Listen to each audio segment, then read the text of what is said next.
आप सुबह उठने के बाद सबसे पहले क्या पीते हैं? चाय, कॉफी, गर्म पानी, हींग वाला पानी, नींबू पानी, या फिर गौमूत्र या ताजी ताजी पेशाब?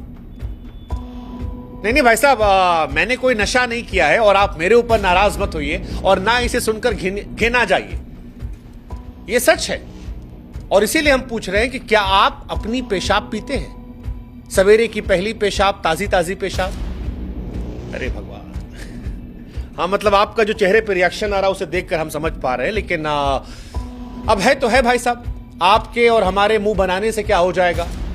बड़े बड़े लोग पेशाब पी रहे हैं। हमारे देश में रुआवजा और गुलाब शरबत की बहस जो है वो साइड रख दी गई है और फिलहाल चर्चा जो है वो है ताजे पेशाब की, अपने पेशाब की, गर्मा गर्म पेशाब।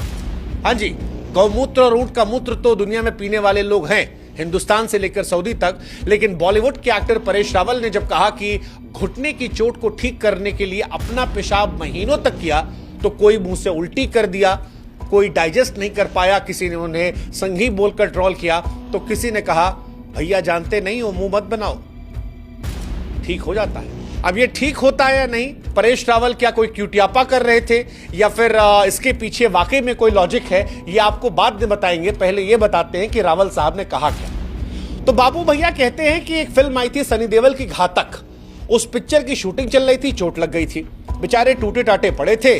अजय देवगन साहब के पिताजी आते हैं, वीरू देवगन, वो कहते हैं यार परेश अपना पेशाब पी लो, ठीक हो जाएगा।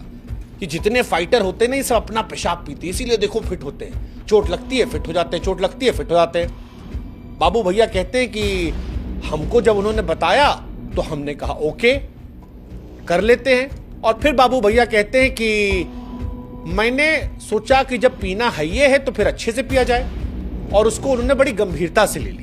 कह रहे हैं मैंने बियर की तरह उसे 15 दिन तक जबरदस्त तरीके से पिया और मेरी चोट ठीक हो गई। डॉक्टर हैरान पड़ गए, जब एक्सरे कराया गया तो वहां मेरी चोट ठीक थी। यहीं से सोशल मीडिया पर कांड हो गया। किसी ने कहा जादू है क्या बाबू भैया, किसी ने कहा पेशाब को बाबू भैया ने पंचामृत बना दिया, किसी ने कहा कि अब गौमूत्र आउट और स्वामूत्र जो है वो इन, किसी ने कहा यार ये बीजेपी से जुड़े लोग क्या क्या नौटंकी करते रहते हैं और इन संघियों का दिमाग खराब हो जाता है। हालांकि इससे पहले कि आप कोई धारणा बनाएं, हम आपको बता दें कि पेशाब हल्की चीज नहीं है गुरु, और पेशाब को हल्के में मत लेना। और अगर हल्के में ले रहे हो तो कभी लगी होगी तो याद कर लेना कि चेहरे की भावभंगिमा तुम्हारे कैसे पलटी थी, क्योंकि पेशाब संस्कृति का सुपरस्टार है। हाँ जी, हल्का नहीं है ये। पेशाब का नाम ही जो है यार वो अपने आप में अद्भुत है। संस्कृत के कई जानकार कहते हैं कि पेशाब जो है वो संस्कृत और फारसी से मिलाकर बनाया गया है। संस्कृत से उठा लिया गया पेशा और इधर से आप, और दोनों को मिला के बना दिया गया पेशाब। पेशाब वही, हाँ यार सच में, पेशा दबाओ आप, पानी मूत्र और बन गया पेशाब। अब पेशाब की महिमा को समझना है तो भगवान की महिमा को समझिए।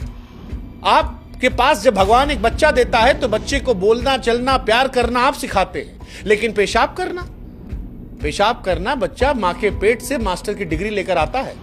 अब बचपन से जब मन करता है तब, हाँ जी,